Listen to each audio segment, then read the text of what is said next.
ನನ್ನ ಹೆಸರು ಬಿಟ್ಟಪ್ಪ ಅಂತ. ನನಗೀಗ 78 ವರ್ಷ ವಯಸ್ಸಾಗಿದೆ. ಈ ಜಮೀನು ನಮ್ಮ ಫ್ಯಾಮಿಲಿನಲ್ಲಿ ಇತ್ತು, ಒಂದು 30 ಎಕರೆ. ಫಸ್ಟ್ ಇದರಲ್ಲಿ ನೀಲಗಿರಿ ಪ್ಲಾಂಟೇಶನ್ ಮಾಡಿದ್ದೆ 85ರಲ್ಲಿ. ಆಮೇಲೆಲ್ಲ ಅಪ್ರೂಟ್ ಮಾಡಿಬಿಟ್ಟು ಈ ಗೋಡಂಬಿ, ಮಾವು, ಸಪೋಟ ಇದೆಲ್ಲ ಬೆಳೆ ಕತ್ತಿದ್ವಿ. ಅದಾದಮೇಲೆ ನಾವು ಬೇರೆ ಬೆಳೆ ಎಲ್ಲ ಬೆಳಿಬೇಕು ಅಂತಂದು ಏಲಕ್ಕಿ, ಅಡಿಕೆ, ಕಾಳುಮೆಣಸು ಶುರು ಮಾಡಿದ್ವಿ. ಈಗ ನಮ್ಮ 1 ಎಕರೆ ತೋಟದಲ್ಲಿ ಒಂದು 600 ಅಡಿಕೆ ಗಿಡ ಇದೆ. ಅದಕ್ಕೆ 3 ವರ್ಷದಿಂದ ಕಾಳುಮೆಣಸನ್ನು ನಾಟಿ ಮಾಡಿದೆ. ಇದು ಪಣೀರು ಅಂತ. ಆಮೇಲೆ ಇದು ಸ್ವಲ್ಪ ಬಿಡ್ತಾಯಿತ್ತು. ಲಾಸ್ಟ್ ಇಯರ್ ನಮಗೆ 1 ಕ್ವಿಂಟಾಲ್ ಅಷ್ಟೇ ಸಿಕ್ಕಿತ್ತು.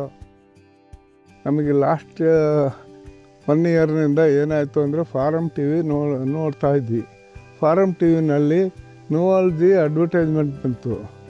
ನುವಾಲ್ಜಿ ಅಡ್ವರ್ಟೈಸ್ಮೆಂಟ್ ಬಂದಮೇಲೆ ಎಲ್ಲ 13 ಪೋಷಕಾಂಶಗಳು ಗೆಲುವು ಸಿಗುತ್ತೆ, ಆಮೇಲೆ ದ್ವಿತೀಯ ಸಂಶ್ಲೇಷಣ ಕ್ರಿಯೆ ಚೆನ್ನಾಗಾಗುತ್ತೆ ಅಂತ ಅಲ್ಲಿ ಹೇಳಿದರು. ನಾನು ಜುಲೈನಲ್ಲಿ 1 ಸ್ಪ್ರೇ ಹೊಡೆದೆ. ಆಮೇಲೆ ಆಗಸ್ಟ್ನಲ್ಲಿ ಇನ್ನೊಂದು ಸ್ಪ್ರೇ ಹೊಡೆದೆ 1 ತಿಂಗಳು ಬಿಟ್ಟು. ಆಮೇಲೆ 2 ತಿಂಗಳಿಗೆ ಒಂದೊಂದು ಸರಿ ಸ್ಪ್ರೇ ಮಾಡಿದೆ. ಈ ವರ್ಷ ನಾನು ಈಲ್ಡು ಒಂದು 5 ಕ್ವಿಂಟಾಲು ಸಿಗುತ್ತೆ. ಈಗಾಗಲೇ ಒಂದು 3 ಕ್ವಿಂಟಾಲ್ ಹರಿದಿದ್ದೀನಿ, ಇನ್ನೂ 1-2 ಕ್ವಿಂಟಾಲ್ ಸಿಗುತ್ತೆ ಅದರಿಂದ. ಆಮೇಲೆ ಎಲ್ಲ ಹಸುರಾಗಿದ್ದಾವೆ ಗಿಡಗಳು. ಅದು ಬೇರೆ ಏನೂ ಸ್ಪ್ರೇ ಮಾಡ್ದಲೇ ಇದೊಂದೇ ಸ್ಪ್ರೇ ಮಾಡಿದ್ರು ನಮ್ಗೆ ಒಳ್ಳೆ ಈಲ್ಡ್ ಬರ್ತಾಯಿದೆ.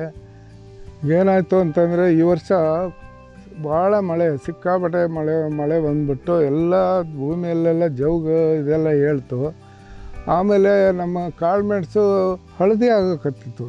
ಅದರಿಂದ ನಾನು ಯಾವಾಗ ನವಾಲ್ಜಿ ಸ್ಪ್ರೇ ಮಾಡಿದ್ನೋ ಆಮೇಲೆ ಅದು ಒಂದು 15 ದಿವಸ ತಿಂಗಳಿಗೆ ಒಳ್ಳೆ ಹಸಿರಾಗಿ ಎಲ್ಲ ವಿಲ್ಟೆಲ್ಲ ಹೋಯಿತು. ಇದು ಆ ಗಿಲ್ಟು ಎಲ್ಲ ಏನೇ ಬಂದರೂ ಇದರಿಂದ ನಿವಾರಣೆ ಆಗುತ್ತೆ. ಅದರಿಂದ ನಮ್ಮ ತೋಟದಲ್ಲಿ ಯಾವುದೇ ಗಿಲ್ಟ್ ಏನೂ ಇಲ್ಲ. ಶೀಘ್ರ ಸೊರಗು ರೋಗ, ನಿಧಾನ ಸೊರಗು ರೋಗ ಎಲ್ಲದಕ್ಕೂ ಭಾಳ ಚೆನ್ನಾಗಿ ಕಂಟ್ರೋಲ್ ಮಾಡುತ್ತೆ ಇದು ನವಾಲ್ಜಿ. ಆಮೇಲೆ ನಮ್ಮಲ್ಲಿ ಒಂದು ನಿಂಬೆ ಗಿಡ ಹಾಕಿದ್ವಿ. ಅದು 1 ವರ್ಷಕ್ಕೆ 5,000 ಕಾಯಿ ಬಿಡೋದು. ಅದು ಬೀಜದ ಸಸಿ. ಅದಕ್ಕೆ ಇದ್ದಕ್ಕಿದ್ದಂಗೆ ಅದಕ್ಕೆಲ್ಲ ಕಾಯಿಲೆ ಇದೆಲ್ಲ ಬಂದುಬಿಟ್ಟು ಎಲೆಯೆಲ್ಲ ಉದುರೋಗಿ ಇನ್ನೇನು ಸಾಯೋ ಸ್ಟೇಜ್ ಬಂತು.